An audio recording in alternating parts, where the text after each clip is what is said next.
시대의 징조들이라고 얘기도 해요. 근데 이거는 많은 사람들이 오해를 많이 하고 있기 때문에 이 문제를 해결하기 위해서는 제 생각에는 해봤더니 마태복음 24장을 정확하게 이해하고 나면은요, 나머지 문제를 그것에 근거하여서 제대로 이해할 수가 있어요. 그죠?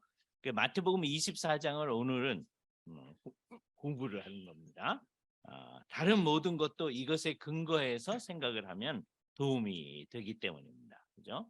마가복음 13장하고 마태복음 24장은 이제 같은 내용을 담고 있는데 좀 더 풍성한 게 마태복음 24장이에요.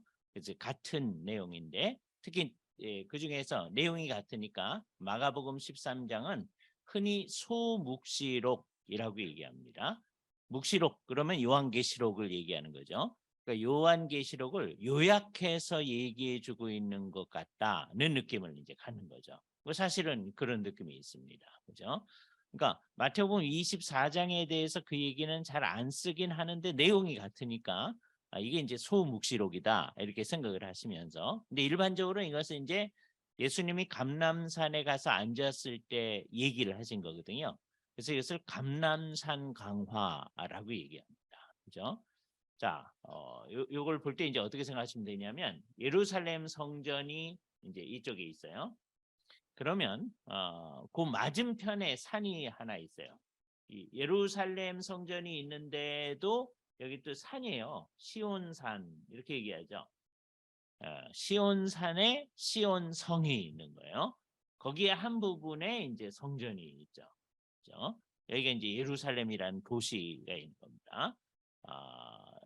옛날에 루스라고 하던 곳을 이제 다윗이 이제 점령을 한 다음에 이제 여기를 이제 굉장히 중요하게 생각한 거예요. 이게 이 시온이라고 우리가 하는 것을 영어로는 자이온이라고 하거든요. 자이온. 이게 유대인들은 그 말만 듣기만 해도 막 가슴이 벅차 오르는 거죠. 그죠? 세계 곳곳에 있는 유대인들이 우리는 여기를 가야 된다. 뭐 이런 생각을 딱 가지고 있는 거예요.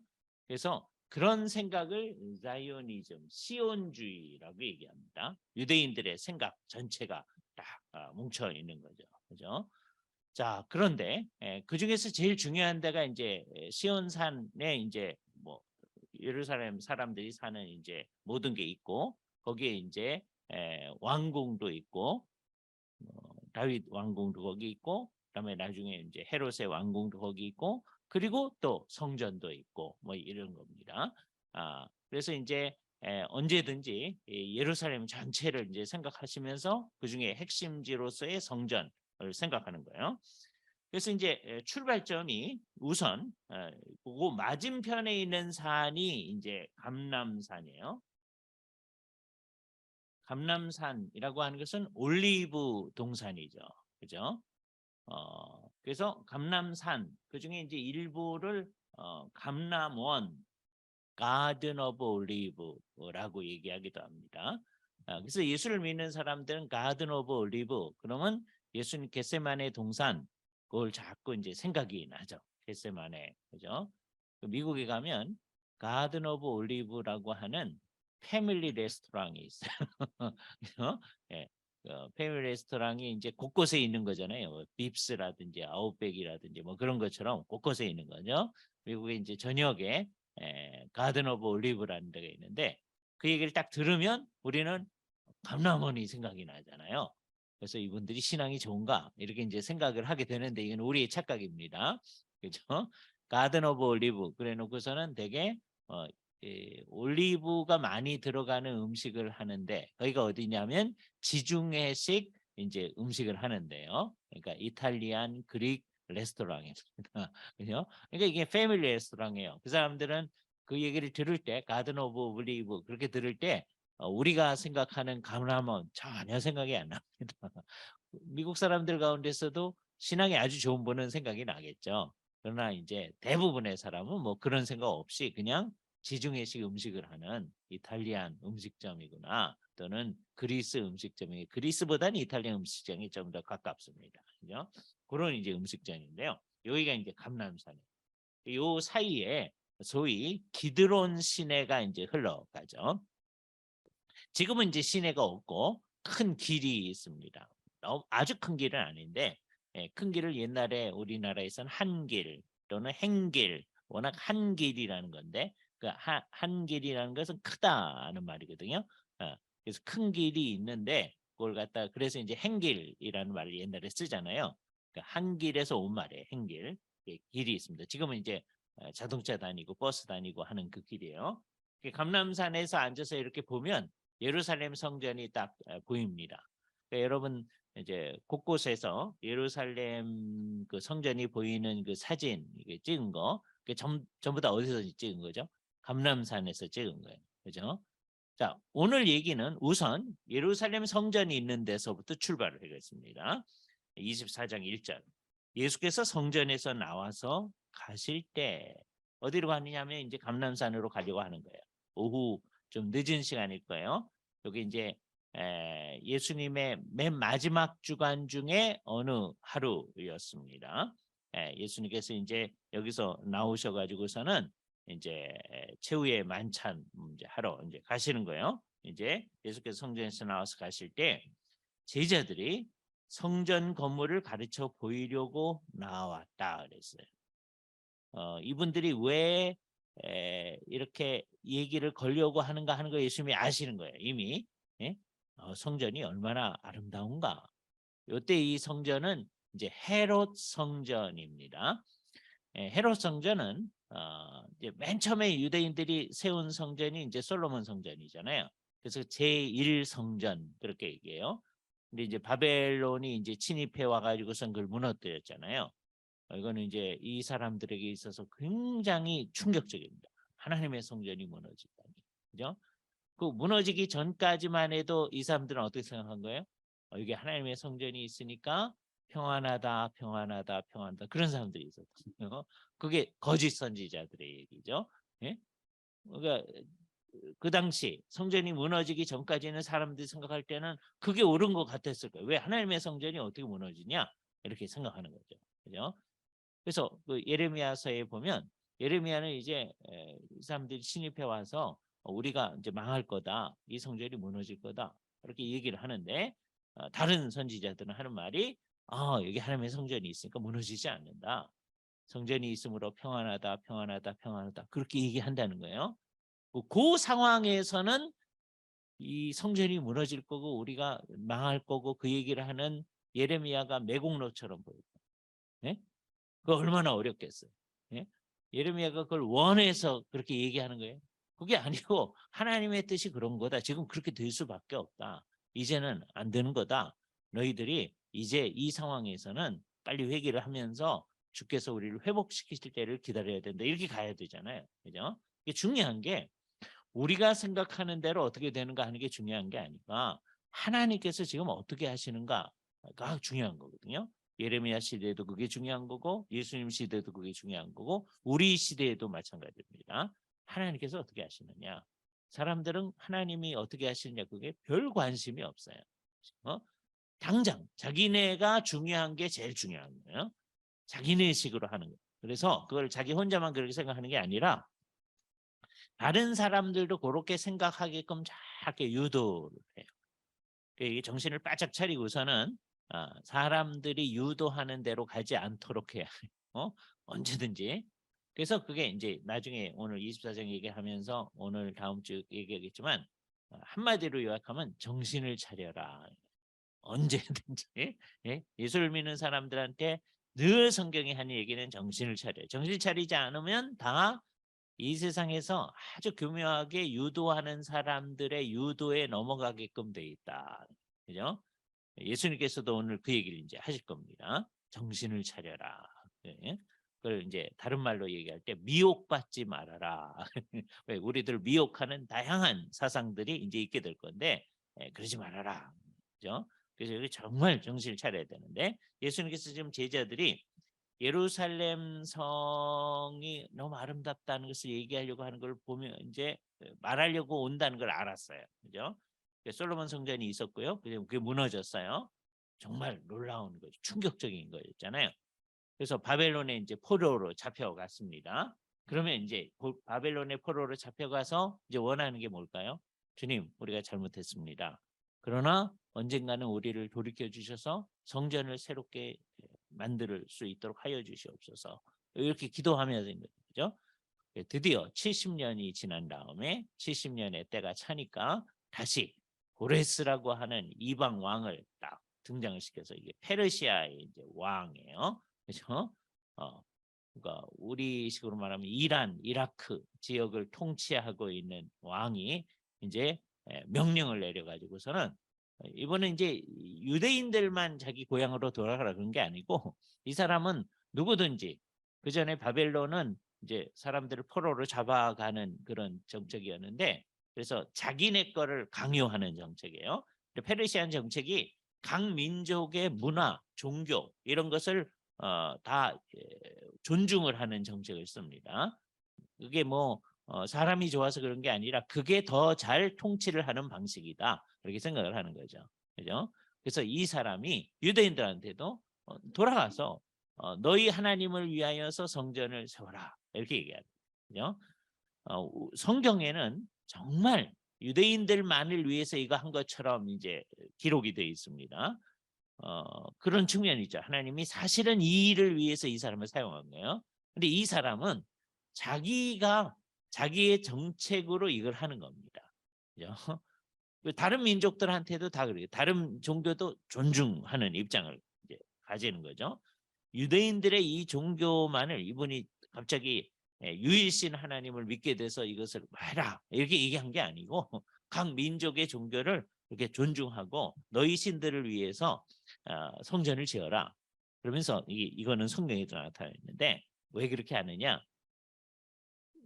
자기를 얘기하는 거예요. 왕과 왕의 아들을 위하여 기도하라. 유대인들도 여호와 하나님 앞에 그렇게 기도하면 자기 좋다고 생각하는 거예요.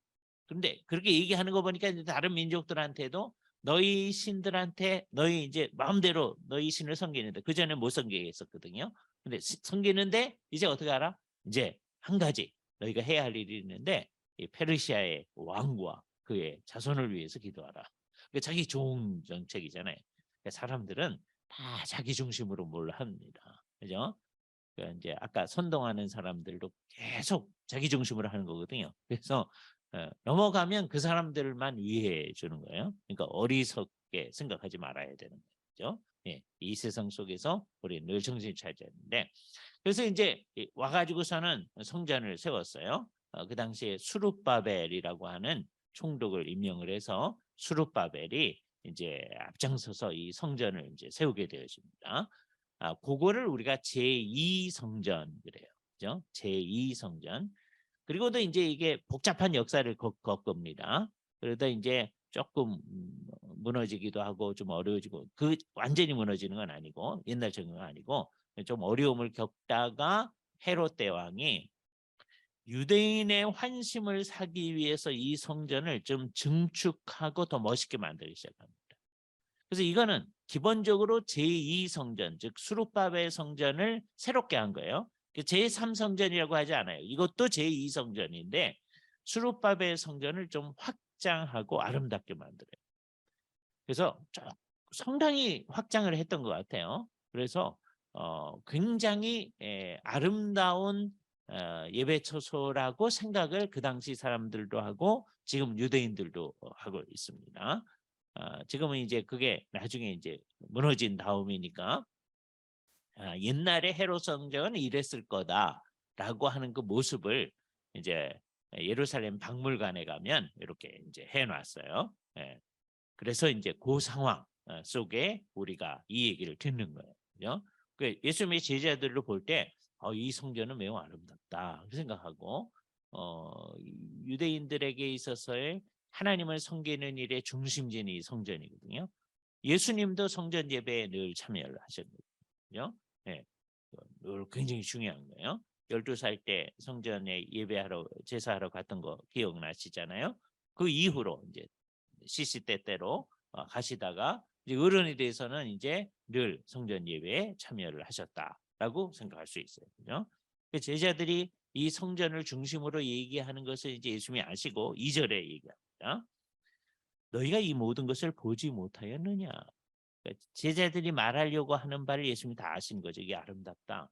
예? 이렇게 얘기하는 거죠. 근데 그 다음에 충격적인 말을 합니다. 내가 진실로 너에게 이르노니, 예수님께서 아주 중요한 얘기를 할 때는 언제나 아멘이라는 말을 하고 얘기를 시작하셔요. 우리는 아멘이란 말을 끝내고 하잖아요. 주님께 기도하고 옳습니다. 그렇게 되기를 원합니다.는 뜻으로 아멘, 그런 거죠. 사실 기도할 때는 어떻게 하라고 그랬어요? 예배 시간에 누군가가 우리를 대표해서 기도를 하죠. 그게 기도를 인도하는 거예요. 그죠? 그래서 다른 사람들이 다 들을 수 있게끔 큰 소리로 해야 돼요. 요즘 마이크가 있어서 예, 뭐 마이크가 그 일을 대용할 수 있겠죠. 그러나 마이크가 없는 옛날 상황에서는 다른 사람이 들을 수 있게끔 큰 소리로 이제 해야 되는데, 그게 우리 기도를 인도하는 거예요. 그럼 우리 어떻게 해야 돼요? 속으로 그 기도를 따라야 돼. 가장 이상적 상황에서는 어떻게 하는 거냐? 누가 기도할 때 우리는 속으로 그 기도를 다 따라해야 됩니다. 속으로. 그래서 시간이 없어요. 박자 맞출 시간이 없는 거예요. 그죠?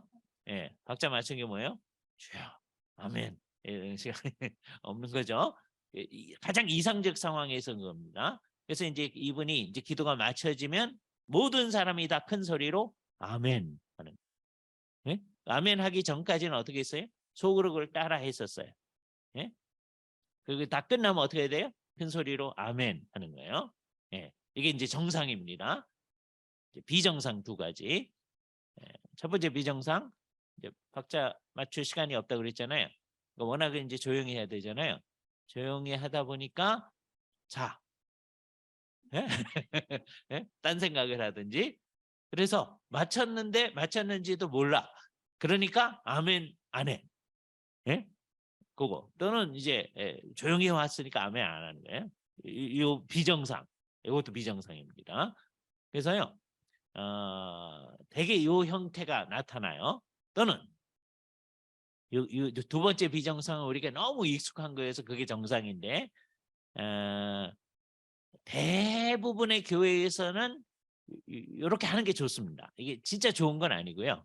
다 그렇게 하기 때문에, 심지어 우리 학교에서도 이렇게 하는 게 좋다고 저는 생각해요.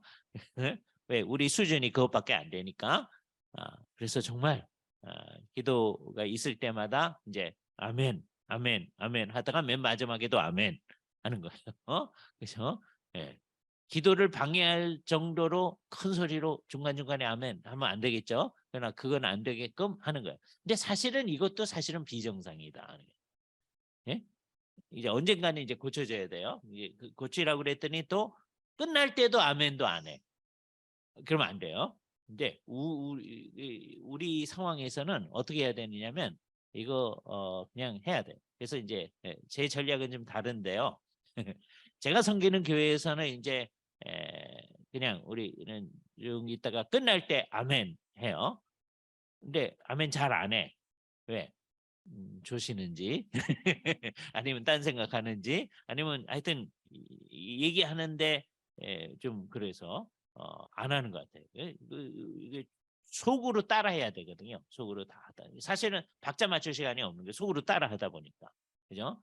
왜냐하면 그분 혼자 기도하는 게 아니고 대표로 하시는 거거든요. 우리의 기도를 인도하는 거거든요. 그래서 우리가 속으로 따라하다가 예수님 이름으로 기도합니다. 그러면 모든 성도들이 큰 소리로 아멘 해야 됩니다. 그게 옳습니다. 그렇게. 그죠? 근데 제가 다른 교회에 이제 헌신 예배를 하다가 간다든지 특강을 하러 간다든지 했을 때는 이제 누가 대표로 기도할 때 중간중간에 아멘 합니다. 우리 학교에서도 아멘 해요. 왜요? 그게 우리 수준에 맞다. 예? 우리 수준에 맞아서 안 그러면은 이제 예를 들어서 누가 이제 사회를 하잖아요. 근데 사회 하시는 분이 이제 대표로 기도하고 또 누가 대표 기도할 때 하잖아요. 그러면 이제 제가 우리 교회에서 하듯이 가만히 있으면 이제 예배 시작하면서부터 사회하는 분이나 이제 기도한 분이 그때서부터 은혜가 안 된다고 생각하는 거야. 예? 그러면 이제 안 되잖아요. 그렇죠? 그러니까 그 수준에 맞춰서 이제 하는 겁니다. 근데 그게 가장 정상적인 건 아니다라고 하는 걸 우리가 생각하면서 이제 그러니까 그 정상적인 거는 정말 속으로 다 따라하다가 맨 마지막에 아멘 이게 정상입니다. 그거 이룰 수 있을 때는 아마 하늘에서는 그렇게 할 거예요. 예? 아마 이 땅에서는 잘 안 될 것 같아요. 예. 그래서 이제 심지어 우리 학교에서 저 이제 해요. 이제 누가 대표로 기도하면 우리 기도를 인도하시면 중간중간에 아멘 하고 이렇게 이제 합니다. 이렇게 해야 되는 거죠. 근데 예수님께서는 중요한 말을 할 때는 시작하기 전에 아멘 하시는 거예요. 우리말로 번역할 때는 뭐예요? 진실로 너희에게 이르노니 이렇게 번역됩니다. 더 중요한 거 얘기할 때 뭐라고 그러세요? 아멘, 아멘 해놓고 시작하세요. 그럼 우리말 성경에 어떻게 번역됐을까요? 진실로, 진실로 너에게 이르노니. 그죠? 그러니까 여러분들은 이제 성경에서 진실로, 진실로. 그럼 이제 머릿속에 뭐가 떠올라야 돼요? 아멘, 아멘. 이게 떠올라요. 그죠? 예수님께서는 아람어로 얘기를 하셨어요. 주로 아람어로 얘기를 하셨네요. 그러니까 이게 헬라어로 기록을 하면서도 이 말은 그대로 아람어로 그냥 해놓은 거예요. 진실로 진실로. 예수님이 아멘 아멘 하고 얘기를 시작하셨어요. 그죠? 이게 흥미로운 거죠. 그래서 이거 한 번만 나오니까 아멘 한 번 한 거예요. 그러면서 중요한 얘기인데 뭐냐면 돌 하나도 돌 위에 남기지 아니하고 다 무너뜨리우리라 이렇게 얘기해요. 이게요. 지금 이 성전이 얼마나 아름다운가. 그걸 얘기하려고 이제 제자들이 예수님께 접근을 했었는데 그 마음을 미리 알고 이게 다 무너진다. 얼마나 무너지느냐? 돌 하나도 돌 위에 남지 아니하고 완전히 무너진다. 그 얘기를 하는 거잖아요.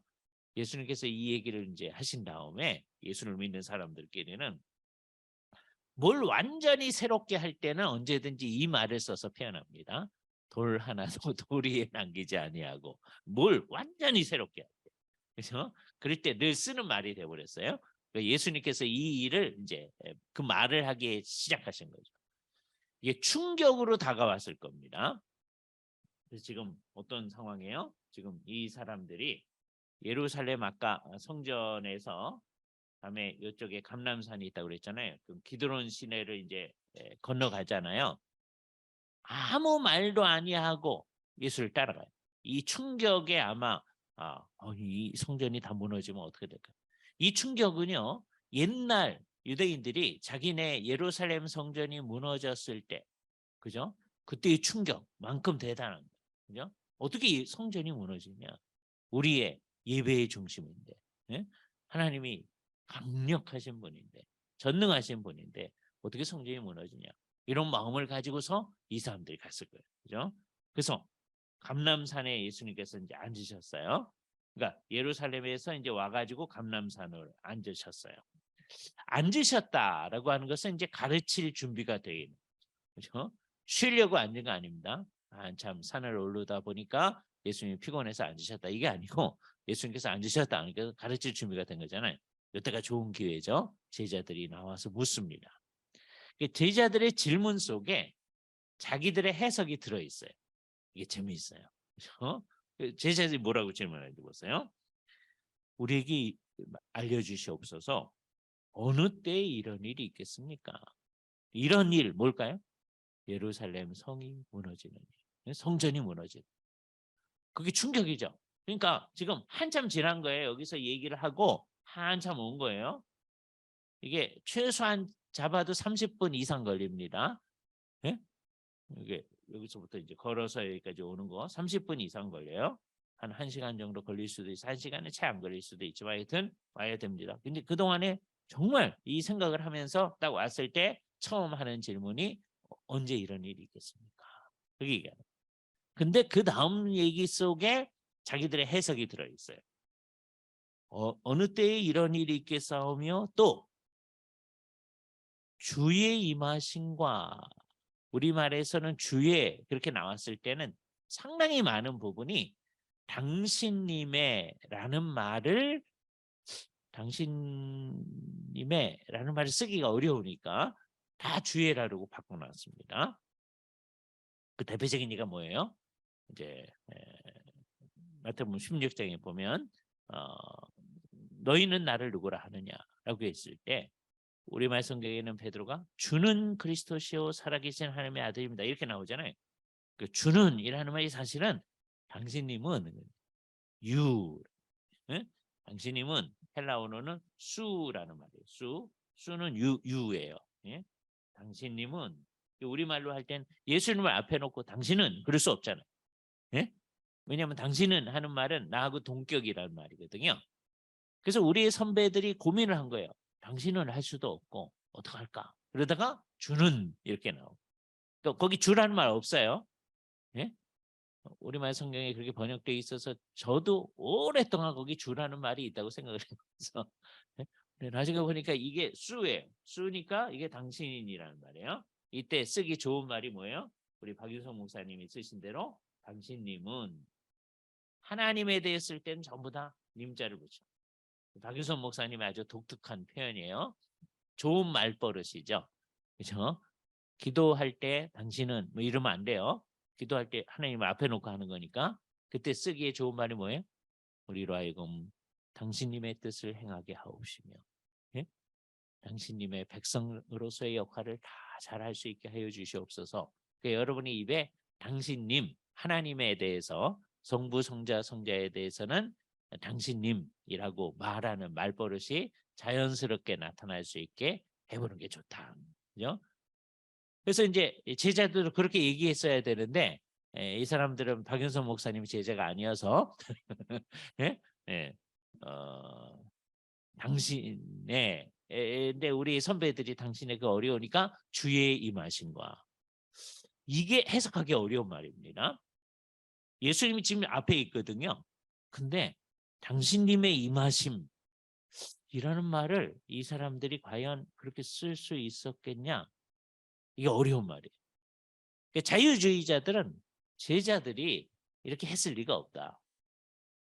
그러는 겁니다. 지금 예수님하고 늘 같이 있던 사람이 당신님의 임하심과 그렇게 나오기가 어렵지 않느냐 하는 거예요. 이건 오히려 이제 어느 시대에 알맞느냐?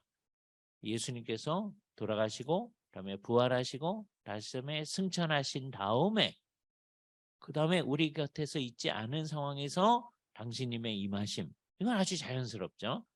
그러니까 이거는 아마 후대의 교회가 예수님의 제자들의 입에 갖다 넣은 거다 이렇게 하려고 그래요. 그러나 우리는 우리가 해석하기 어려워도 그냥 있는 그대로를 놔두는 거예요. 제자들이 무슨 뜻으로 이 말을 썼는지 모르겠어요. 그러나 당신님의 임하심과 그 다음에 말이 중요한데 세상 끝에는 무슨 징조가 있겠습니까? 자, 여기 해석은 뭐예요? 예루살렘 성전에 무너지는 일은 언제 일어날 거다? 세상 끝에 일어날 거다. 이 세상이 끝나지 않고선 성전 무너지지 않는다. 자기들의 해석입니다. 마치 뭐와 똑같아요. 옛날에 예루살렘 성전이 있으니까 성전이 무너질 수는 없다. 그러니까 성전이 있으니까 평안하다, 평안하다, 평안하다 하는 거와 똑같은 생각을 지금 예수님 제자들도 하는 거예요. 그죠? 그건 언제 일어날 거다? 예수님이 이거 다 무너진다 그러니까 언제 일어나는 거예요? 세상 끝에 일어날 거다. 그죠? 그러니까 세상 끝에는 당신님이 임하실 건데 이게 어떻게 생각했는지는 잘 몰라요. 당신님의 임하심 굉장히 어려운 겁니다. 근데 하여튼 그때에는 그 일이 일어나기 전에 무슨 징조가 있겠습니까? 이게 때의 징조예요. 이 세상 끝이 되기 전에 있을 징조. 그러니까 오늘 공부하는 게 이겁니다. 그죠? 그랬더니 예수님께서 4절서부터 14절까지 중요한 말이에요. 4절서부터 14절까지는 지금 예수님께서 요 얘기를 하시는 이때서부터 그죠? 다음에 정말 세상 끝에 있을 때까지의 일을 전체적으로 설명을 해요. 전체적으로. 그러니까 예수님이 지금 요 얘기 하시는 이때서부터 정말 세상 끝에 있을 때까지의 일을 얘기를 해주는 거예요. 다음에 15절부터 21절까지 근데 21절이 경첩이긴 해요. 는 뭘 얘기해 주는 거냐? 예루살렘 성전의 멸망, 무너짐에 대해서 얘기를 합니다. 이걸 잘 봐야 돼. 이걸 모르면 이걸 막 섞어서 생각합니다. 그러면 이제 성경 해석을 아주 이상하게 해야 돼요. 요 구조를 잘 알면 이제 상당히 많은 문제가 해결돼요. 그런데 그래 놓고 21절에 무슨 말이 나타나느냐 하면 나중에 자세히 설명하겠지만 큰 환란이 있겠다. 그런 얘기를 해요. 21절에 큰 환란. 우리나라에서는 큰 환란을 한자어로 대환란이라고 얘기해요. 예수님은 큰 환란, 큰 환란이나 대환란이나 똑같은 말이에요. 그렇죠? 대환란이 있어요. 자, 그런데 요게 아주 중요한 말이에요. 저는 이걸 경첩이라고 얘기하기를 좋아합니다. 경첩이 뭐죠? 요거하고 요거하고 딱 맞물려게 해서 돌아가게 만드는 거죠. 경첩이에요.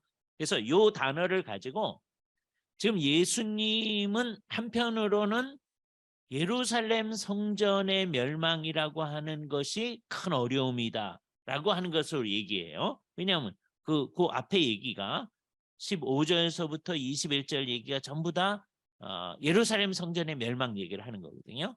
그래서 그 얘기를 하면서 이는 그때 큰 환란이 있겠다는 얘기를 하시는 거예요. 예루살렘 성전의 멸망도 큰 환란이에요. 그런데 그것을 덧붙여서 예수님 하신 말씀이 창세로 지금까지 이런 환란이 없었고 또 후에도 없으리라 그러거든요. 그러면 예루살렘 성전의 멸망은 큰 환란이긴 큰 환란이지만 그 굉장한 환란이에요. 그런데 그보다 더 큰 환란이 그 이후에도 없겠다라는 말 속에서 이거는 예루살렘 성전의 멸망 이상의 것을 얘기하는 거구나 하는 얘기를. 그래서 이게 경첩이야. 한편으로는 예루살렘 성전의 멸망을 얘기하는 거예요. 그러나 또 한편으로는 예수님께서 염두에 두신 큰 환란을 염두에 두면서 그 두 가지를 겹쳐서 얘기를 하는 게 21절 말씀입니다. 그래서 이 얘기를 하신 다음에는 정말 다시 세상 끝에 있을 큰 환란에 대해서 얘기를 합니다. 이 구조를 잘 알아야 돼요. 그죠? 이걸 이해하기 위해서 먼저 4절부터 14절은 뭘 얘기하는 거예요? 지금 예수님이 이 얘기하는 때서부터 정말 세상 끝까지 제자들이 생각하는 세상 끝이 아니에요. 예수님이 생각하는 세상 끝까지의 일을 얘기를 합니다. 전반적으로 쫙 얘기를 해요. 4절에서 14절이 전체적인 그림을 그려주는 거다. 이렇게 얘기하시면 좋아요. 제일 처음 얘기가 예수님이 너희가 미혹을 받지 않도록 주의하라. 왜요? 이 문제와 관련해서는 항상 미혹이 우리에게 있거든요. 예수님께서 제일 처음 이 문제를 얘기하면서 제일 처음 한 말이 미혹받지 말아라. 그 말은 미혹받기 쉬운 주제이기 때문에. 예수님 때로부터 지금까지 사람들은 정말 이 마지막 때에 관한 얘기 때문에 다 미혹을 받아서 미혹받은 사람들은 다 잘못된 생각을 합니다. 성경이 말하는 대로 생각하지 아니하고 성경의 걸 가지고 와서 얘기를 해요. 그런데 정말 잘못된 얘기를 하죠. 뭐 여러 종류의 사람이 그렇습니다. 예를 들어서 여호와의 증인이란 예수님이 1914년에 온다 이렇게 한번 얘기를 했었어요. 근데 이제 그때 안 올 것 같으니까 연기를 했어요. 한 2번 정도 연기를 했습니다. 예? 여호와의 증인들이 그럼 그 정도 되면 자기네 교주나 자기네들이 하는 말이 틀렸다는 걸 인정해야 되잖아요. 그런데 인정을 안 해. 예? 그 이상한 일이죠. 그러니까 이 사람들을 비롯해서 예수님이 언제 온다고 얘기하는 사람들 1992년 10월 28일 날 온다. 뭐 옛날 예? 뭐 이랬던 사람들을 비롯해 가지고 하여튼 예수님이 언제든지 온다고 얘기하는 사람들은 다 미혹받은 사람. 그잖아요. 이따 보면 이 본문 가운데 내가 언제 오느라고 하는 아무도 모른다. 예수님 미리 얘기했거든. 응? 내가 미리 말하였노라 라고까지 얘기한 거예요. 근데 예수님 말을 안 따라. 예? 예수님이 제일 처음 한 말이 뭐예요? 미혹받지 마라. 그러니까 언제 온다고 막 얘기하는 건 다 미혹이에요. 이건 언제든 생각해요. 그 외에도 이제 우리가 이렇게 하는 건 다 미혹이다라고 생각을 해야 돼요. 그죠? 하여튼 미혹받지 않으려고 해야 돼요. 미혹받지 않으려면 어떻게 해야 돼요? 예수님 말씀을 잘 생각을 하고 성령님께 민감하면서 이 두 가지가 중요합니다. 예수님 말씀, 성령님 언제든지 말씀에 의존하지 않으면 미혹받는 거예요. 또 성령님께 의존하지 않으면 미혹받는 거예요. 그죠? 요 두 가지는 언제나 같이 있는 거예요. 또 말씀과 성령님을 떼내면 또 미혹받는 거예요. 그죠? 여러분이 성경 읽을 때 늘 성령님께 의존해서 읽어야 돼요. 예? 또 성경을 읽은 다음에 그 말씀을 생각할 때도 성령님에 의존해서 해야 됩니다. 나는 성령님에 충만해서 그렇게 얘기하면서 어떤 사람이 얘기를 해요. 예? 근데 성경 얘기하고 다른 얘기를 해. 또는 성경에다 뭘 더해. 그러면 어떻게 하는 거예요? 그 사람은 성령님하고 상관이 없다. 그렇게 생각해요. 예? 자기는 성령님하고 아주 친하다. 성령님이 알려줬다는 거예요. 그죠? 마지막 신호 뭐 이런 거 요즘에 돌아다니잖아요. 그게 대표적인 예입니다. 그게 우리를 미혹하는 얘기예요. 그래서 다른 사람들의 얘기에 귀를 기울이지 말고 이 예수님의 얘기에 귀를 기울여야 돼요. 그죠? 미혹받지 말아라 그러셨어요. 그럼 어떻게 될 거냐? 첫 번째 이제 몇 가지가 얘기했어요. 많은 사람이 내 이름으로 와서 나는 메시아라 하여 많은 사람을 미혹하리라. 그러니까 누구의 출현이에요? 메시아의 출현이죠. 예? 나는 그리스도라. 그리스도란 말은 메시아, 기름 부음을 받은 자라는. 유대인들은 계속해서 누가 오기를 기다려왔어요? 메시아가 오기를 기다려왔어요. 그렇죠? 근데 그게 다 미혹하는 거다. 왜요? 예수님이 메시아로 오신 거니까. 예? 예수님 이외에 다른 메시아, 다른 구원자 이 세상에 아무도 없다. 예? 그러니까 다른 구원자가 있다라고 얘기하는 건 전부 다 미혹이다. 예? 다른 구원의 길이 있다. 이 세상을 정말 좋은 세상으로 만들 수 있는 다른 길이 있다. 이건 전부 다 미혹입니다. 예? 정치가들 가운데서도 그렇게 하시는 분들이 있습니다. 그죠? 이 방식으로 나아가면 이 세상을 정말 새롭게 할 수 있습니다. 예? 그래서 그걸 다 요구를 해요. 예? 그럼 비전을 우리에게 제시해야 될 거 아니냐? 뭐 이렇게 얘기하는 거요. 예? 그럴 수 있는 분이 없는 거거든요. 그냥 주어진 상황 가운데서 최선을 다하는 것만이 할 수 있는 거예요. 사람들이. 그렇지 아니하고 내가 하면 이렇게 이렇게 할 수 있을 거고 이게 이제 새롭게 할 수 있으리라. 막 이렇게 하면 그걸 갖다 선전성동이라고 합니다. 이게 이제 공산주의자들이 쓰는 말이에요. 선전선동. 그죠? 그래서 선전 요원들이 굉장히 중요한 거예요. 공산주의 운동을 할 때는. 그죠? 예, 그 사람들이 나타나서 그렇게 하는 거예요.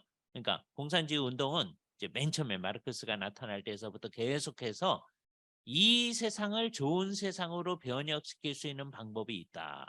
그죠? 그럴 수 있는 방법이 있고, 그러니까 요거의 변형형도 이제 많이 있습니다. 이 세상에. 예, 그거하고 정반대로 이런 식으로 하면 이 세상을 변혁할 수 있다는 것도 있는 거예요. 그러니까 그럴 수 있으리라고 따라가는 것도 뭐 하는 거예요? 그것도 미혹을 받는. 그러니까 예수님 이외에 다른 길이 있다. 구원의 길이든지 세상을 변화시키는 일이든지 뭐 하는 것은 전부 다 뭐예요? 그 미혹해야 하는. 그렇게 예수를 믿는 이유는 뭐예요? 예수님을 통해서만이 구원을 받을 뿐만 아니라 예수님을 통해서만이 이 세상을 정말 제대로 만들 수 있는 유일한 방법이기 때문에. 예수님은 구원의 유일한 길이지만 이 세상을 새롭게 하는 길은 딴 길이 있을 수도 있죠. 그러면 예수를 안 믿는 거예요. 예수는 유일한 삶의 길이다. 예수께서 제시한 그 방법 외에 다른 것이 있을 수 있다. 이건 전부 다 미혹하는 길이란 말이에요. 언제든 이게 주의해야 됩니다. 그러니까 거짓 메시아의 등장, 또 세월이 한참 지난 다음에는 거짓 재림 예수의 등장. 예? 우리나라에는 특별히 그런 사람들이 많습니다. 그렇죠? 예. 옛날에는 계룡산에 많이 모여 있었어요. 어떤 사람은 막 백마 타고 다니기도 했습니다. 예? 왜요? 요한계시록에 보면 백마 타고 예수님께서 오신다고 돼 있으니까 그걸 흉내내 가지고 다 이단 교수들이 막 그랬던 거예요. 요즘은 이제 그렇게는 안 해요. 좋은 차를 타고 다니시죠. 이단 교수들이. 그렇죠? 그 돈 사람들이 막 헌금해서 낸 거예요. 예? 정말 안타까운 거예요. 그러니까 그렇게 주장하는 그 사람들도 문제지만 미혹당하는 그 사람들, 예? 그 사람들이 문제예요. 그렇게 주장할 때 예수님이 말씀에 딱 주의해서 한 사람도 안 따른다. 그럼 그렇게 주장할까요? 예? 그렇게 주장하면 저 사람이 이상한 사람이네. 그 전부 다 그러고 있는데 그렇게 주장할 리가 없어요. 그러니까 이단 교주도 문제지만 따르는 사람들도 이게 문제다. 그렇게 생각해요. 이거 정말 심각한 문제입니다. 그죠? 그러니까 예수님 그 상황에서는 거짓 메시아의 등장해요. 조금 있다가 소위 유대 사회에 바 코크바의 난이라고 하는 게 일어나거든요. 별의 아들이라고 하는 존재가 나요. 예수님이 이제 돌아가신 다음에 부활 승천하신 다음에 조금 있다가 한 몇백 년 뒤에 일어나는 겁니다. 이분이 메시아다. 예? 랍비 가운데서도 상당수의 사람이 이분이 메시아다. 그러면서 일어났던 운동이에요.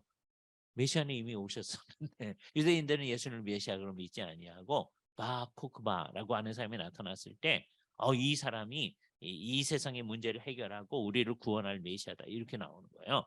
그 대표적인 예를 비롯해서 수없이 많은 사람들이 이제 그때서부터 지금까지 다음에 이제 상당히 많은 사람이 예수를 믿은 다음에는 다 재림 예수 내가 이긴 자다.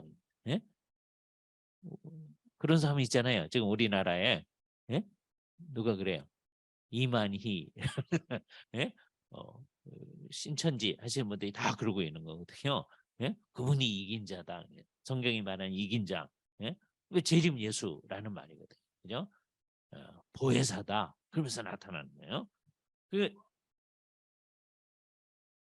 그러니까 진짜 구원 이제 잠시 미혹당할 수는 있겠죠. 그러나 그 사람이 진짜 구원받은 사람이면 어떻게 해야 돼요? 다시 돌아와야죠. 우리는 끝까지 모르는 거예요. 그래서 우리는 그렇게 신천지나 이렇게 있는 사람들을 될 수 있는 대로 미혹받은 데서 옳은 대로 돌아오게. 많은 사람을 옳은 대로 돌아오게 한 사람들은 하늘의 별과 같이 빛나리라. 그게 미혹받은 사람들이 있다는 거잖아요. 잘못된 대로 있던 사람들. 그죠? 이 세상에 있는 상당히 많은 안 믿는 사람도 미혹받은 거거든요. 결국 그런 사람들 다 돌이키게끔 해야 됩니다. 당신은 이단에 속해 있으니까 구원 못 받습니다. 그러지 말고 당신 빨리 돌이켜야 됩니다. 그죠? 그 사람들 기회는 있어요. 언제까지? 죽기까지는 기회가 있는 거예요. 거기서부터 돌이키면 있는 거예요. 아주 대표적인 사람. 92년도에 10월 며칠 날 예수님 온다라고 이제 예언을 했던 하방익이라는 이분이 이제 회개를 하고 목사님이 되셨습니다. 요즘에 이단 비판하는 운동을 열심히 하셔요. 재미있는 거죠? 자기 때문에 자기의 잘못된 예언 때문에 많은 사람이 막 이상한 일을 했는데 이분이 이제 돌이킨 거예요. 그죠? 이분이 정말 돌이킨 거 아닌 건가 이게 잘 봐야 돼요. 근데 상당히 열심히 하셔요. 정말 이단 비판 운동을 열심히 하십니다. 하 목사님이란 분 계세요. 정말 흥미롭습니다. 그죠? 여기서 돌이켜요. 사람들이 그분이 진짜 돌이킨 거라면 아마 그래 보이는데 이단에 속해 있는 사람, 미혹받은 사람들도 돌이켜서 진짜 그리스도인이 되는 거죠. 그죠? 우리가 그걸 목표로 해야 됩니다. 예. 그래서 이제 우리들이 계속해서 생각해야 되는 거예요. 그죠? 자, 이때 어떤 일이 있을까? 이제 미혹받지 않으려고 해야 되는데 상황이 어떻게 되어지냐? 첫 번째, 무슨 일이 있느냐? 난리와 난리의 소문을 들을 거다. 이때 난리라고 하는 것은 특히 전쟁을 생각하는 겁니다. 전쟁, 큰 전쟁 같은 난리와 난리의 소문을 들을 거다. 그런데 뭐라 그러느냐? 이런 일이 있어야 하되 아직 끝은 아니다. 요 말을 여러분이 잘 배워요. 예? 이런 일이 들릴 때 난리와 난리의 소문과 관련해서 얘기를 합니다. 7절 민족이 민족을 나라가 나라를 대적하여 일어나기고 이건 뭐예요? 이건 전쟁이죠. 또 곳곳에 또는 옛날 표현으로 처처에 그랬어요. 곳곳에 기근과 지진이 있으리라. 근데 이런 일이 있을 때 전쟁, 기근, 지진 이런 일이 있을 때 예수님의 말을 잘 생각해야 돼요. 이 모든 것이 뭐다? 재난의 시작이다. 그러니까 뭐는 아니다? 끝은 아직 아니다. 이걸 잘 생각. 그죠? 그러니까 이게 정말 예수님의 말에 주의하면 이 세상에 우크라이나의 전쟁 또 북한이 어제서부터 오늘까지 미사일을 한 20개쯤 쏜 것 같아요. 이틀 사이에 어제 10발 넘게 쐈습니다. 그죠? 오늘도 또 쏘고 있어요. 그럼 이제 전쟁, 예? 이제 또 기근, 지진. 우리나라 얼마 전에 지진 나고 그랬잖아요. 그러니까 예수님이 올 때가 가까웠어요. 라고 하는 사람들은 이 말을 안 들어요. 예수님이 뭐라고 그러셨어요? 예수님이 이 얘기 할 때에서부터 이제 곳곳에 기근과 지진, 전쟁과 전쟁의 소문이 있을 텐데 이게 뭐다? 시작이지 끝이 아니다. 그러니까 이거는 언제부터 언제까지 있는 거예요? 예수님이 이 말 할 때에서부터 끝까지. 끝이 언제인지는 우리 알아요. 예수님 재림 때죠. 재림 때까지 계속 이 일이 있는 거예요. 예수님 말씀에 의하면. 예? 이거를 잘 알아들어야 돼요. 그러니까 이걸 진짜로 안다면 이런 일이 있으니까 이제 예수님 오실 때가 가까웠나 봐요. 이런 얘기를 하는 사람은 이걸 안 읽은 사람들이에요. 또는 읽긴 읽었죠. 읽었는데 생각을 안 하는 거예요. 미혹은 왜 받아요? 생각을 안 해서 받아요. 네?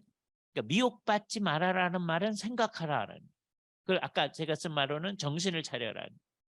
정신 안 차리고 이거 읽으면 어떻게 돼? 무슨 뜻인지는 몰라. 그잖아요. 그러니까 이제 여러분들은 여러분 스스로도 이런 일이 있으니까 예수님 오실 때가 가까웠나 봐요. 절대로 이런 얘기 하지 말아야 돼요.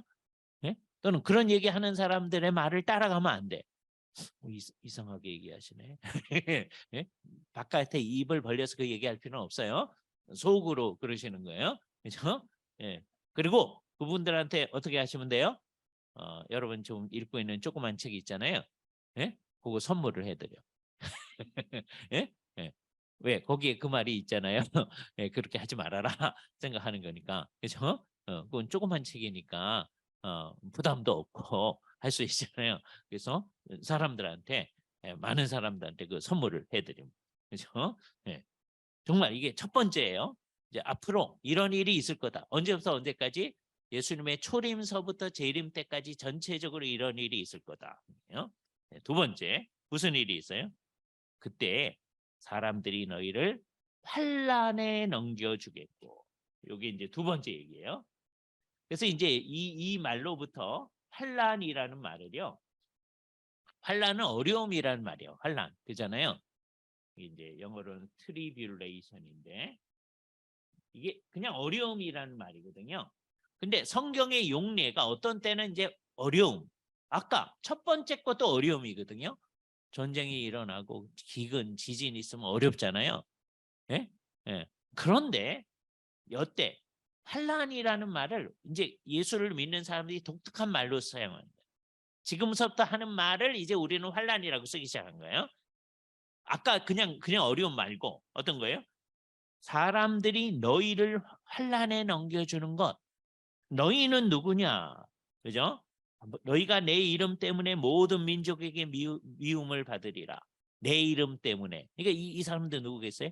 아마 예수님의 1차적으로 예수님의 제자들이겠죠. 그죠? 예수님을 믿으니까. 예수님을 믿으라고 자꾸 얘기하니까 그것 때문에 많은 사람한테 미움을 받는다는 거예요. 예수님의 제자들뿐만 아니라 앞으로 이제 예수를 믿는 모든 사람들도 역시 마찬가지죠. 우리도 이 너희 속에 들어가는 거예요. 그러니까 우리가 어떻게 해요? 사람들이 우리를 환란에 넘겨주겠다. 그래서 이제 교회는 환란이라는 말을 예수를 믿는 사람들이 특별히 당하는 어려움이라는 뜻으로 사용하기 시작해요. 그냥 환란은 이 세상 전체가 받는 거예요. 어려움이니까. 이 세상 예를 들어서 6.25 때 예수 믿는 사람만 어려웠나요? 아니죠. 다 어렵죠. 그렇잖아요. 일제시대 때 예수 믿는 사람만 어려웠어요? 아니죠. 다 어렵죠. 다 어려우니. 그러나 그때 일제시대 때도 그러고 우리 신사참배 못하겠습니다. 그러니까 우리가 더 어렵죠. 그게 우리에게는 환란이에요. 그렇죠? 예수를 믿는 사람들 이제 여기 한 줄로 다 서라. 예수 계속 믿겠다 그러면 너희가 죽이겠다. 그래서 죽은 사람들도 있어요. 그렇죠? 그게 환란이죠. 그죠? 그러니까 일반적인 어려움 말고 환란은 이제 예수님 때문에 당하는 어려움. 그게 환란이죠. 자, 그러니까 두 번째 특성은 뭐예요? 예수님의 초림 때서부터 예수님이 재림할 때까지 예수를 믿는 사람들은 다 어느 가운데 있다? 환란 가운데 있다. 이게 강한 때도 있고 별로 안 된 때도 있어요. 초기 교회 313년까지 313년에 콘스탄틴 대제가 이제 예수를 믿어도 좋다 그랬어요. 그걸 밀라노 칙령이라고 그래요. 그 전까지는 예수를 믿는 거는 불법이야. 로마 제국에서 못 믿게 해. 예? 불법이니까 믿으면 안 되죠. 예? 그때는 법을 어겨야 돼요. 북한에서 지금 예수 믿으면 어떻게 돼 있어요? 불법이야. 물론 이제 겉으로는 안 그래요. 거기도 종교의 자유가 있다. 자기네 헌법에 있어요. 그러나 그렇지 않다는 현실을 우리가 압니다. 그렇죠? 쇼 윈도우처럼 만들어 놓은 교회도 있어요. 예? 평양에 있고 칠곡교회 같은 교회 있습니다. 외국 사람들 오면 우리 예배합니다. 그래서 모여가지고 성가대 또 찬양하고 예배 우리처럼 진행해요. 그죠? 그러나 그게 가짜라는 거 우리가 다 알죠. 그죠? 예. 그러나 또 이제 가면 그 사람들하고 같이 이제 예배를 합니다. 그렇잖아요. 예. 자, 그러나 거기에 자기네의 법을 어겨가면서 정말 모여서 예배하는 사람들도 있고요. 그러나 대부분의 사람 모이지 못할 거고 주일이 되면 마음속으로 좀 자기 혼자서 난 지금 뭐 가서 일하라고 그러면 일하면서도 난 지금 마음속으로 찬양합니다. 기도합니다. 그러는 사람이 있죠. 그렇죠? 그러니까 정말 정말 놀라운 사람들이 있는데 모여서 하시는 분들도 있습니다. 이게 지하교회. 예? 그러나 뭐 그걸 정확히 알 길은 없어요. 그러나 하여튼 제가 재미있는 얘기를 하나 들었는데요. 단동 비슷하 단동이라고 하는 게 이제 그 압록강에서 이렇게 넘어가면 이제 보이는 지역이잖아요. 그 지역하고 비슷하게 두만강에서 딱 보이면 어떤 이제 중국 마을이 있다고 그래요. 그 중국 마을이 보이는 언덕에 주일날이면 어떤 북한의 어떤 할머니가 와서 한 2시간 앉아 있다 간답니다. 그래서 그 마을에 이제 예배당이 보이는데 십자가가 있고 있는 거예요. 그죠? 그러니까 아마 그게 이 할머니의 예배일 거야.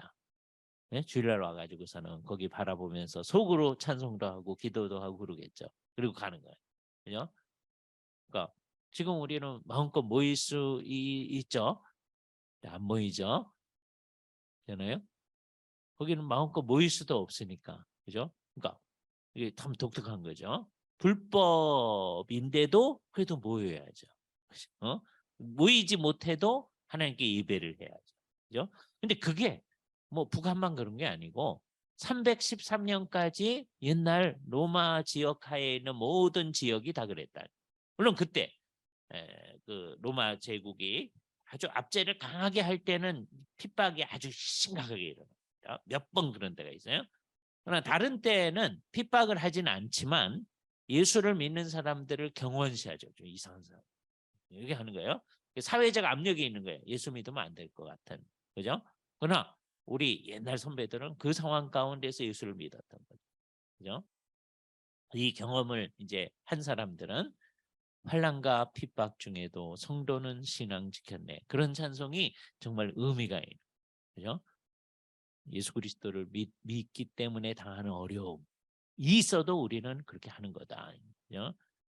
우리는 얼마 전까지는 요거를 실질적으로 아는 교회였습니다. 왜냐하면 우리가 일제 하에서 또 6.25 상황 가운데서 공산 치하에서는 이게 어렵다라고 하는 걸 아는 거예요. 환난과 핍박을 겪었다는 걸 아는 거예요. 그죠? 근데 이제 우리들은 이제 모르는 거죠. 예수를 믿는다고 해서 뭐 잡아가거나 그런 경험이 없기 때문에. 그죠? 그러면 이런 사회에선 또 다른 형태의 압력이 나타납니다. 다른 형태의 핍박이 나타납니다.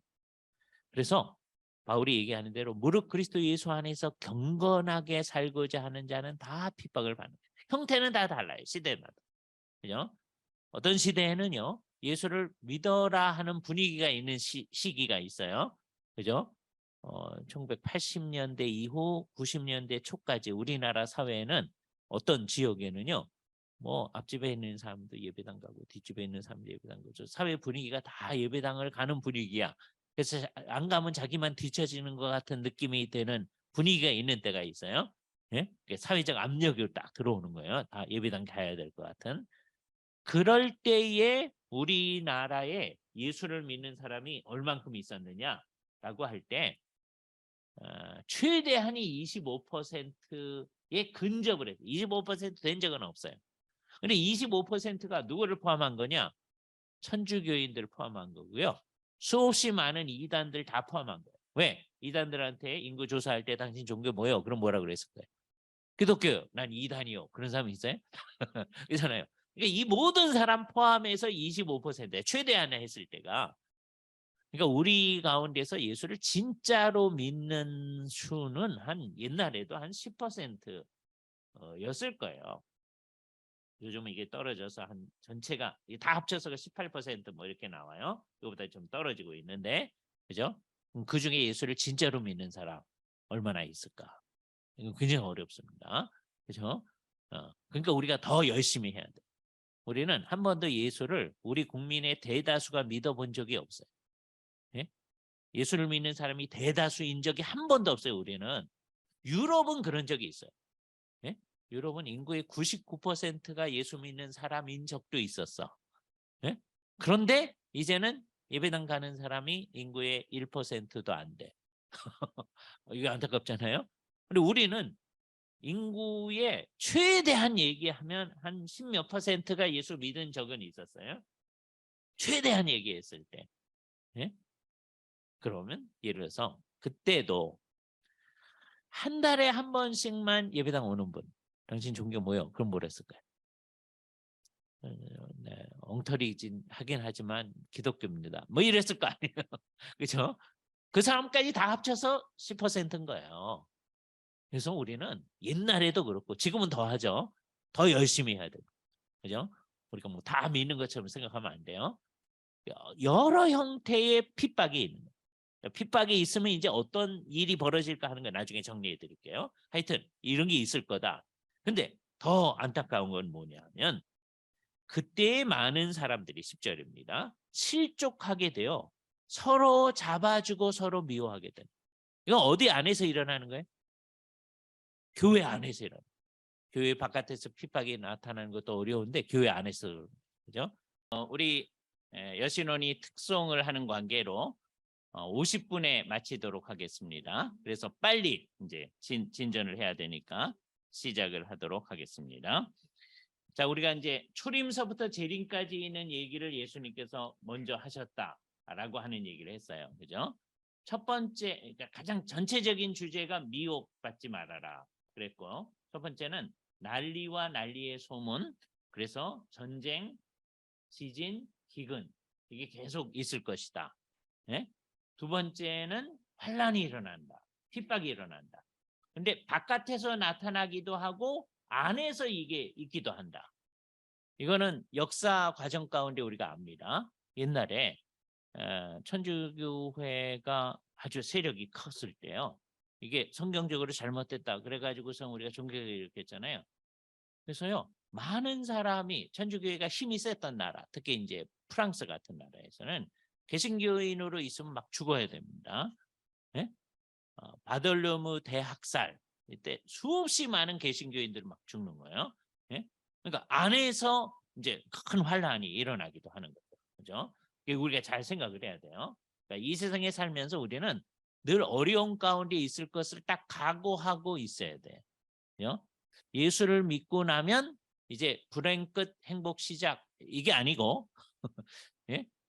예수를 믿고 나면 어려운 가운데 있다. 그죠? 우리는 고난 가운데 있다. 자, 각오를 해야 돼. 성경 전부 다가 그 얘기를 하는 거예요.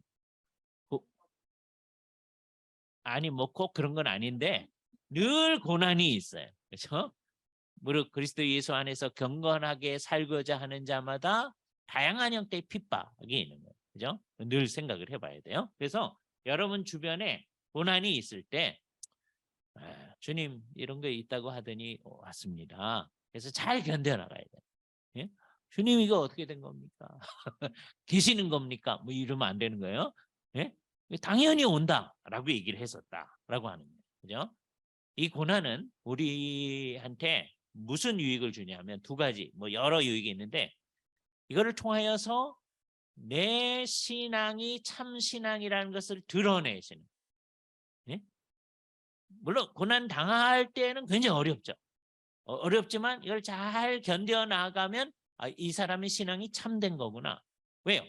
이 세상의 가짜 신앙은 예수님께서 다른 비유에서 얘기하셨는데 복음 때문에 어려움이 왔을 때 환난과 핍박이 오면 곧 넘어지는 자요. 이런 사람은 진짜 신앙을 가진 게 아니에요. 그죠? 우리는 고난이 와도 어떠는 게 끝까지 믿어 나가는 거잖아요.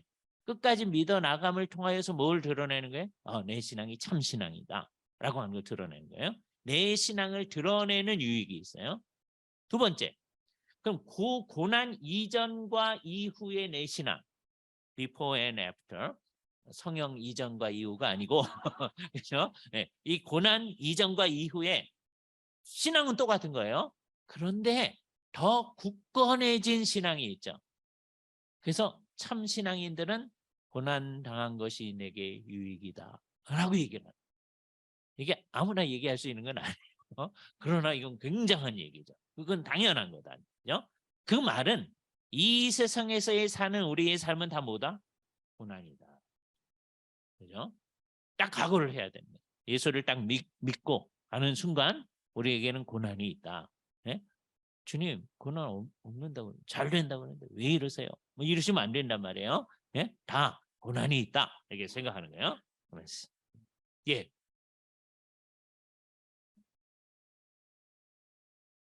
자꾸 그러죠.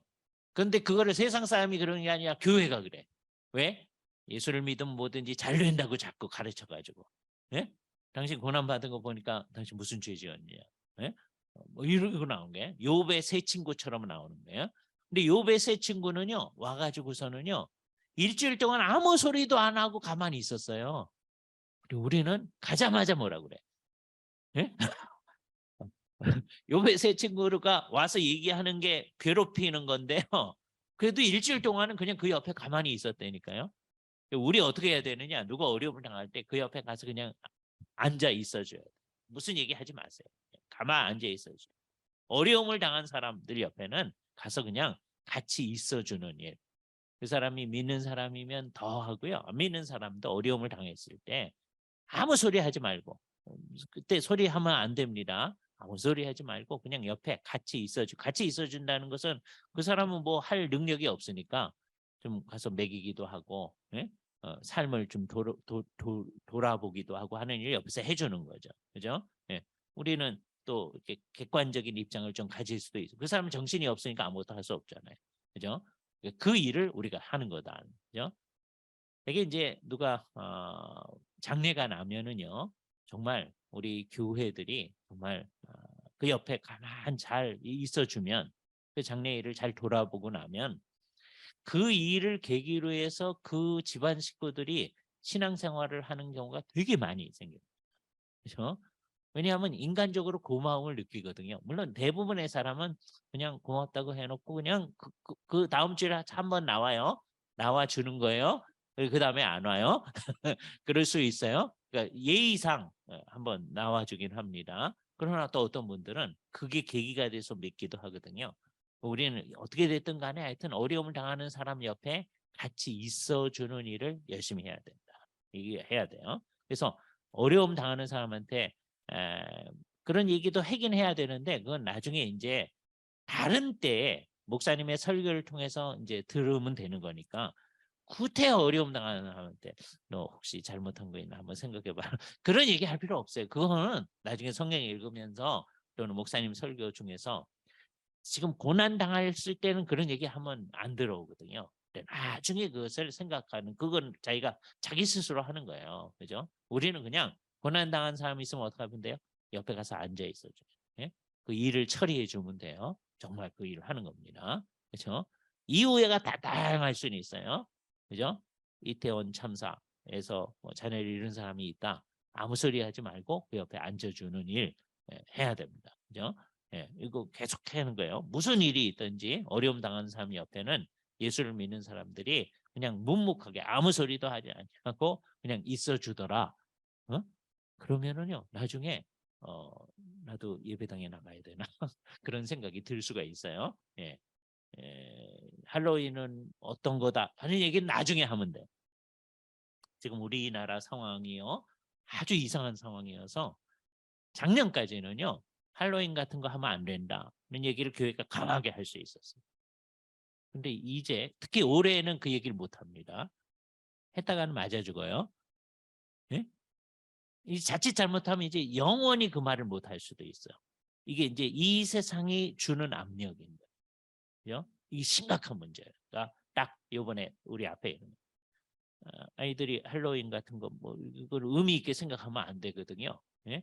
그런데 그 얘기를 못 하게끔 딱 상황이 조성이 돼요. 그러니까 몇 년 동안 아마 이 얘기하기가 굉장히 어려워요. 그죠? 그래서 이럴 때는 우선 그 얘기 놔두고 우리끼리는 얘기를 해야죠. 우리끼리는 이게 이제 제대로 된 게 아니다라고 하는. 이게 다 뭐 때문에 시작된 거냐면 옛날에 천주교에서 잘못한 것 같습니다. 11월 1일이 무슨 날이냐면 모든 성자들을 기념하는 날이에요. 천주교회는요 매일매일이 무슨 성자의 날 무슨 성자의 날 이렇게 다 돼 있어요. 유럽에서 나온 달력에 보면은요 다 그렇게 돼 있습니다. 그중에 이제 여러분이 잘 아는 날 하나 있어요. 그렇죠? 발렌타인데이 그거 알잖아요. 그게 성 발렌타인 데이예요. 발렌타인 성인을 기념하는 날입니다. 그죠? 근데 이제 이게 이제 어떻게 바뀌었어요? 초콜릿 주는 날로 바뀌었죠. 그래서 상술에 딱 넘어가는 거예요. 네? 그래서 이제 모든 성자들을 기념해요. 그중에 아주 중요한 날이 한 100일 돼. 그럼 365일 가운데 52일은 주일이잖아요. 거기다가 플러스 100일 아주 신실한 천주교인들은요. 주일날 일하면 안 되잖아요. 그럼 중요한 성인의 날 일하면 안 되죠. 1년에 152일을 일을 안 해. 그럼 어떻게 되겠어요? 그죠? 종교개혁하면서 우리는 어땠어요? 모든 성인의 날 없앴어요. 왜? 성인이 성경적으로 보면 우리 모두가 그리스도 안에서 거룩한 자들, 우리가 성자니까. 그죠? 성자가 성자가 아니야. 우리가 성자야. 그죠? 그래서 모든 성인의 날 없앴어요. 그래서 우리는 주일날 외에는 주일날은 아무 일도 안 하고 예배하고 성도들이 교제하고 병자들 돌아보고 하지만 주일날 외에는 열심히 일하는 사람. 이게 이제 소위 개신교의 윤리. 개신교의 윤리는 일주일 동안은 열심히 일하는. 그렇죠? 그 주일날은 모여서 주께 예배하는 거예요. 예배하는 마음으로 일주일 동안 열심히 일하는. 그래서 그런 지역은 흥미로운 결과가 나타났는데 유럽에서요. 천주교 지역은 점점점 가난해져. 개신교 지역은 점점점 부유해져. 왜 그래요? 이 사람들이 열심히 일하는. 예? 나중엔 예수를 안 믿어도 그냥 그게 습관이 돼. 예? 검소하게 살고 열심히 부를 모으고 그런 습관이 되는 거예요. 맨 처음에는 이게 뭐 때문에 시작된 거예요? 우리 성경 말씀대로 개신교인들이 하기 시작한 거예요. 이게 이제 개신교의 윤리입니다. 그죠? 그래서 이제 이거를 잘 연구한 사람이 베버라는 사람이 있어요. 그래서 이 사람 무슨 책을 썼냐면 개신교 윤리와 자본주의 정신이라는 이제 책을 썼어요. 거기에 좋은 점도 있고 나쁜 점도 있습니다. 이게 이제 굉장히 의미가 있는 건데 개신교인들이 이런 생각 때문에 열심히 일했다. 그래서 자본이 축적된 거예요. 자본주의 정신이 나타났다. 그죠? 그 점에 있어서 매우 의미가 있는 거예요. 그건 의미 있는 겁니다. 그런데 이제 그 잘못 생각하면 그럼 개신교인들은 자본주의자들이구나. 그거는 잘못된 것이죠. 우리는 열심히 일해가지고 뭐 하는 거예요? 남들한테 주는 거예요. 네? 열심히 공부해가지고 남한테 주는 거라고 그랬잖아요. 마찬가지로 열심히 일해가지고 많이 있게 해야 되는 거예요. 그래서 우선 자기 삶과 자기 가족들의 삶은 자기네가 책임지는 거예요. 그게 잘 안 될 때는 연약한 사람들을 교회가 이렇게 돌아봐 줘야 된다고 그랬죠. 그 일에 앞장서는 분들이 집사님이라고 그랬어요. 그죠?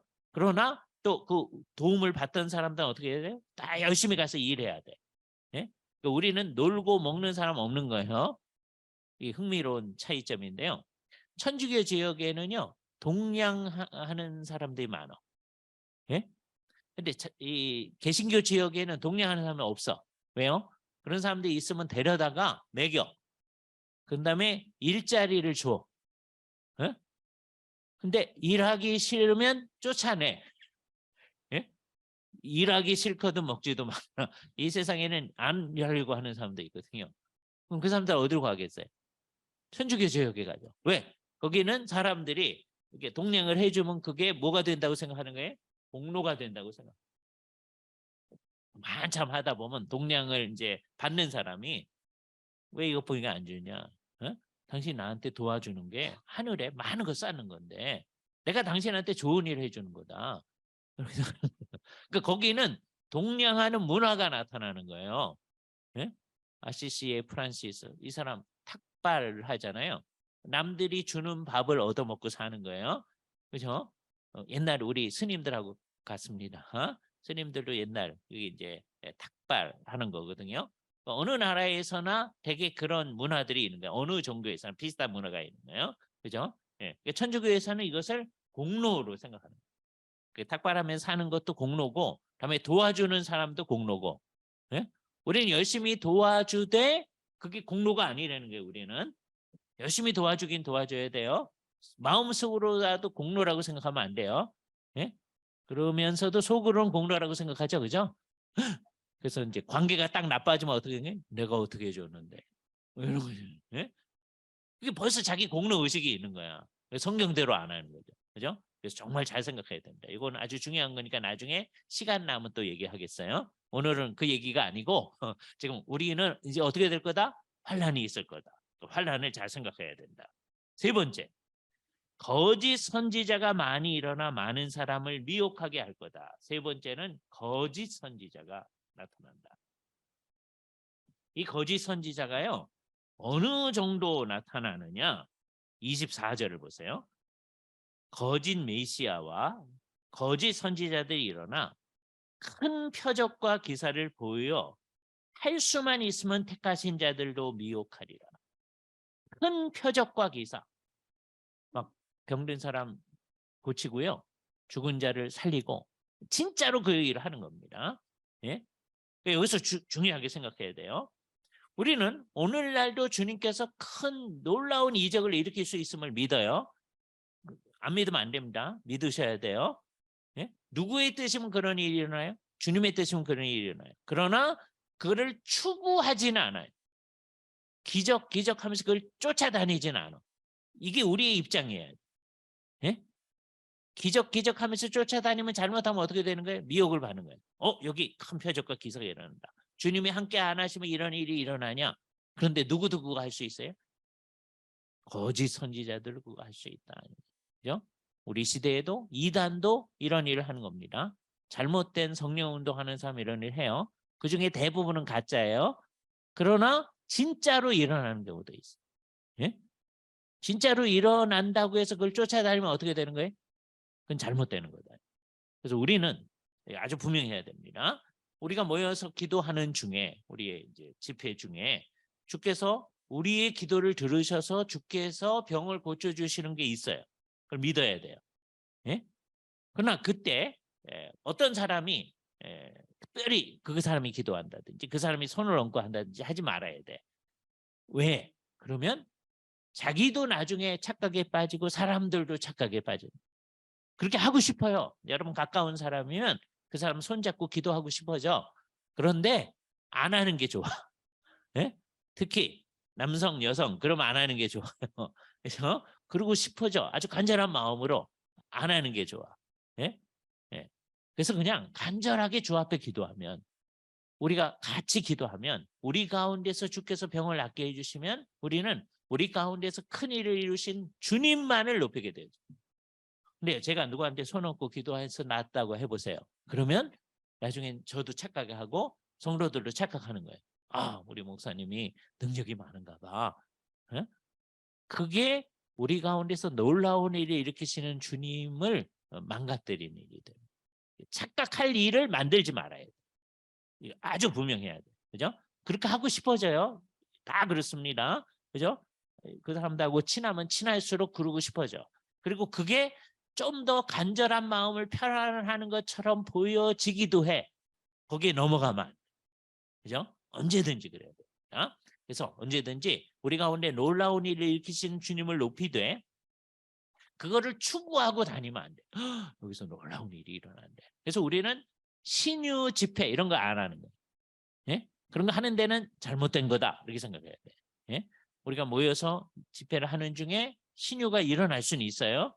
그러나 신유를 목적으로 하는 집회 안 된다. 예?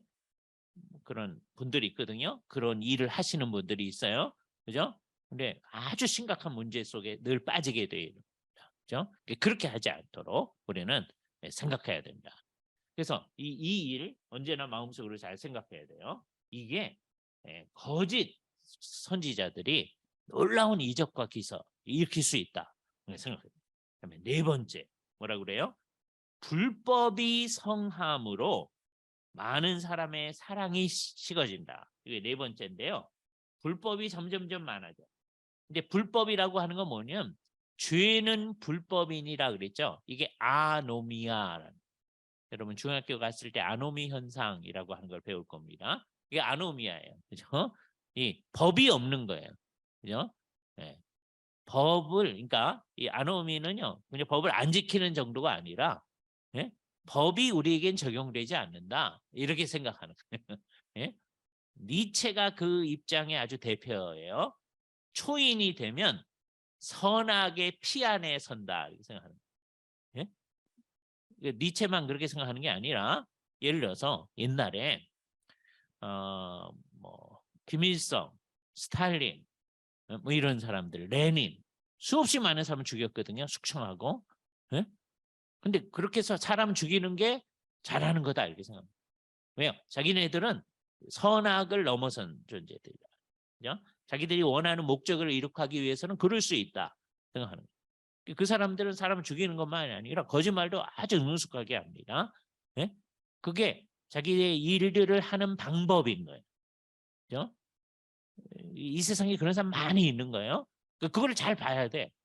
정신이 나가지 말고 사태를 잘 봐야 되는 거예요. 그렇죠? 예. 그래서 딱 봐야 되는 거예요. 그래서 이 세상에는 죄가 점점점 많아져. 죄는 불법이에요. 죄는 점점점 많아져. 그러면서 사랑은 점점 식어져. 이거는 수요 공급의 법칙을 나타내는 곡선이 아니고 이게 사랑은 식어지고요. 죄는 많아져. 근데 이 세상은 워낙 사랑이 없거든요. 그러니까 사랑이 식어진다고 하는 건 뭐에 대한 얘기예요? 이 교회에 관한 얘기다. 교회는 워낙 사랑하는 공동체죠. 그죠? 그런데 교회도 어떻게 돼? 사랑이 점점 식어져. 그죠? 이게 언제부터 언제까지 그래요? 초림서부터 재림까지 그러는 거예요. 그러니까 우리 교회가 진짜 교회라면 어떻게 되겠어요? 진짜 사랑이 점점점 많아져야죠. 예? 그러니까 이 세상의 풍조를 쫓아가면 안 돼요. 이 세상의 풍조는 어떻게 해요? 죄는 점점점 많아지고 사랑은 점점점 없어져요. 이 세상의 풍조예요. 우리도 그걸 따라가면 이제 어떻게 돼요? 우리 교회 안에 죄가 점점점 많아지고 사랑은 점점점 없어지고 그러면 이제 우리는 이제 이게 문제가 있구나 생각해야 돼. 그래서 이럴 때 우리는 어떻게 해야 돼요? 회개하는 거죠. 네? 정말 회개해야 돼요. 주님, 회개했다는 증거가 이제 어디서 나타나요? 진짜로 회개해. 첫 번째 회개를 진짜로 해야 됩니다. 네? 그냥 대충 하고 마는 게 아니라 진짜로 회개를 해요. 그러면 이제 어떻게 되겠어요? 우리 가운데 죄가 점점점 없어지겠죠. 그죠? 완전히 없어지진 않아요. 이 세상에서 완전한 건 없다고 그랬어요. 그죠? 여러분 지난번에 한 숙제 그거나 지난번에 뭐 했죠 우리가? 그죠? 거기에 첫 장이 온전함 하면서 이 세상에 온전한 교회는 없다 그랬잖아요. 개인도 온전하진 않아요. 그러니까 죄가 점점 없어지게 해야 돼. 그와 함께 뭐는 증가해요? 사랑은 점점. 여러분 마음속에서부터 딱 생각해. 내가 그러고 있으면 회개한 사람. 네? 그래, 내 마음이 점점 냉랭해져. 하나님 사랑하는 마음도 점점 없어지고요. 그다음에 다른 성도도 사랑하는 마음도 없어져. 그럼 이게 뭐가 문제가 있다는 거예요. 그럴 때 우리가 영적으로 병든 거예요. 예? 영적인 생명이 없는 건 아니에요. 병든 건 차라리 나요. 왜요? 생명은 있으니까. 영적 생명이 없으면 그 영적으로 죽은 거거든요. 그럼 아닌가? 딱 병들었음을 생각하면서 회개하는 거예요. 주님 우리를 수술시켜 주셔야 되겠습니다. 그죠? 예. 그래서 이제 성경을 열심히 읽고 성령님을 의존하면 어떤 일이 벌어져요? 죄는 자꾸 없어지겠죠. 예? 최소한 이게 죄다라는 의식이 있으면 그거는 안 하려고 노력을 할 테니까. 그잖아요? 뭐는 있을 수 있어요. 내가 잘 모르고 범하는 건 있을 수가 있겠죠. 그게 얼마나 높은 수준이에요. 그래서 옛날 어른들 기도하실 때 내가 알고 지은 죄, 또 모르고 지은 죄도 용서해 주시고 그죠? 예? 굉장한 수준이잖아요. 모르고 이게 이제 말로만 되면 안 되고 심지어 내가 모르는 상황 속에서라도 죄 짓지 아니하도록 주님 하여 주시옵소서. 그 수준에까지 가는 거예요. 그러니 알고는 안 하는 거죠. 근데 솔직히 우리는 죄 지을 때 어떻게 하죠? 알고 짓죠. 예? 이게 죄라는 거 알아. 근데 저 그럼 안 되잖아요. 그죠? 주님 이거를 고쳐주시옵소서 해야 돼. 그게 회개예요. 그리고 이제 점점점 어떻게 돼야 돼요? 사랑이 넘쳐나야 돼. 예? 한 사람을 사랑하는 것도 이게 진심이 정말 이게 진하게 해야 되고 세월이 지나면 그게 점점점 넓어져. 맨 처음에는 우리 교우들만 사랑했는데 또는 우리 구역 식구들만 사랑했는데 이 범위가 점점 넓어져야 돼. 예? 이제 이게 가짜는 어떻게 되냐면 하나님 이렇게 너무 넓어지면 내가 어떻게 감당을 못하니까 그만하게 해주세요. 이럴 때 여기 이제 가짜인 거예요. 그죠? 그래서 우리끼리만 친해. 우린 정말 사랑이 넘쳐. 그런데 이게 넓어질 마음은 없어. 사람들이 딱 뭉쳐 있어서요. 딴 사람이 여기 도무지 못 들어오게 딱 만들어놔. 우리 몇몇 안 되는 사람들끼리. 예? 이거는 진짜 사랑이 아니다. 예? 그냥 패거리예요. 이 세상도 그건 하거든요. 예? 자기네들끼리 너무너무 좋아. 근데 딴 사람은 배제해. 이건 안 되잖아요. 요게 되도록 해야 됩니다. 자, 이게 다 어려운 얘기잖아요. 그래서 뭐라 그래요? 끝까지 견디는 자는 구원을 얻는다. 끝까지. 우리는 어떻게 해야 돼요? 이 어려운 상황 가운데서 이 네 가지가 다 어려운 겁니다. 예? 사랑은 점점 식어지고요. 불법은 성행하고요. 그때 우리는 어떻게 돼요? 끝까지 견뎌요. 남들은 사랑 안 해도 우리는 사랑을 해야 돼. 예? 짝사랑이잖아요, 그거. 예? 우리 끝까지 짝사랑해야 돼요. 예? 특별히 어떤 사람들? 안 믿는 사람들. 예? 우리는 그 사람 끝까지 추적해 가지고서는 예수를 믿게끔 옳은 대로 돌아오게끔 아까 이단 속에 있는 우리 친구들 뭐 얘기했는데 다 정말 우리는 끝까지 추적해 가지고 올 수 있도록 도시락 싸들고 다니면서 이단에 빠지지 않도록 또는 이단에 있다가 또 나올 수 있도록 우리가 노력을 하는 겁니다. 안 믿는 사람 더 심각합니다. 그죠? 그래서 전도를 정말 그렇게 해야 됩니다. 그죠? 생판 모르는 사람 전도할 생각하지 마시고요. 그것도 하면 좋지만 그러나 우리 알고 있는 사람들서부터 이제 시작을 하는 거예요. 그죠? 예. 그게 이제 우리 출발점입니다. 언제든지 그렇게 해 나가서 이제 하는데 이 어떻게 다 나쁜 얘기잖아요. 그런데 맨 마지막에 좋은 얘기가 하나 있어요. 뭐가 있어요?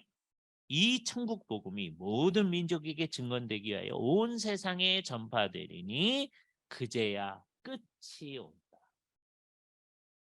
자, 그래서 이제 말을 이제 어떻게 쓰는 거냐 하면 종말이라는 말은 워낙 종말이란 말이 끝이었거든요. 종말은 예수님이 오셨을 때부터가 종말이야.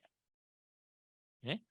그러나 이게 재난의 시작이로되 뭐는 아니다 그랬어요? 끝은 아직 아니라고 그랬죠. 이때가 종말이 이미 시작된 거거든요. 근데 아직 뭐는 아니다? 끝은 아니다. 그죠?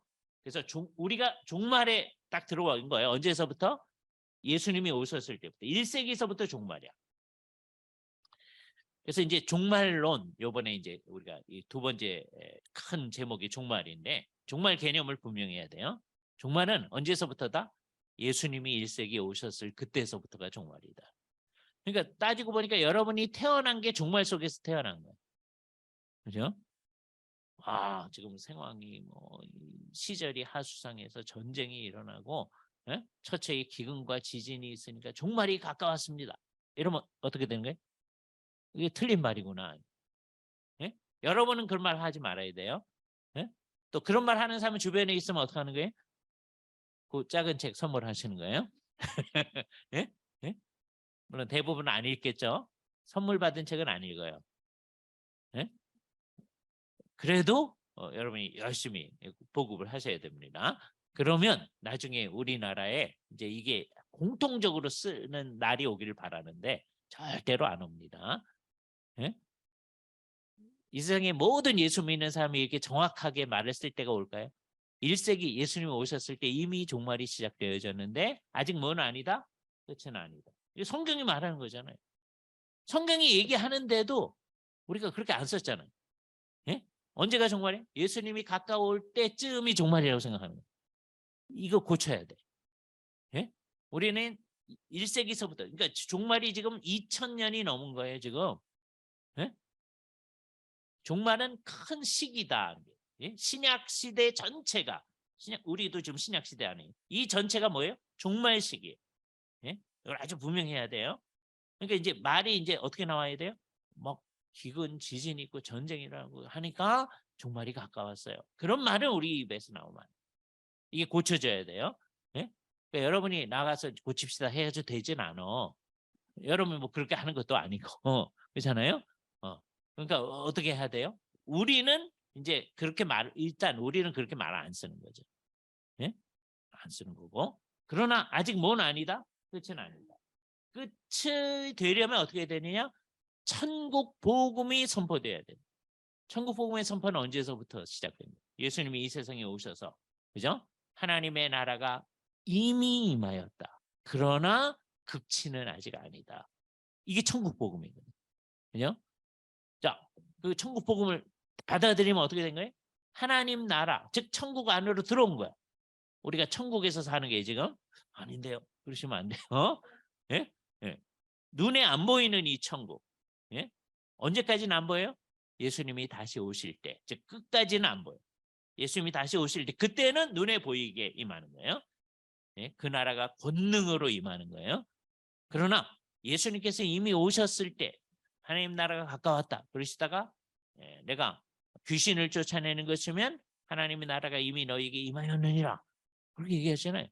천국이 우리에게 이미 임하였다. 우리는 그걸 믿는다. 우리를 그의 사랑의 아드님의 나라로 옮기셨다. 우리는 이걸 믿는다. 그래야 돼. 믿는 것으로 이제 끝나는 게 아니라 나만 천국 백성이 된 것으로 끝나는 게 아니라 우리도 이 얘기를 사람들한테 얘기하는 거잖아요. 유일하게 좋은 일을 우리가 하는 거예요. 이 세상에. 예? 이게 어려운 시대인데 어려운 시대 때 우리는 의미 있는 일을 하는 거예요. 뭐 하요? 천국 복음을 증언하느라. 우리나라에서도 이것을 가득하게 하고 온 세상에 이걸 가득하게 하는 거예요. 그래서 종말 시기는 무슨 시기예요? 선교의 시기. 미셔너리 에이지. 복음이 선포돼요. 근데 복음은 뭐예요? 다 천국 복음이다. 얘기예요. 그래서 처음부터 끝까지 전체적인 그림은 딱 그려졌어요. 요 5가지입니다. 그죠? 이게 언제서부터 언제까지예요? 1세기서부터 예수님이 다시 오실 때까지. 네? 상황이 그런 거예요.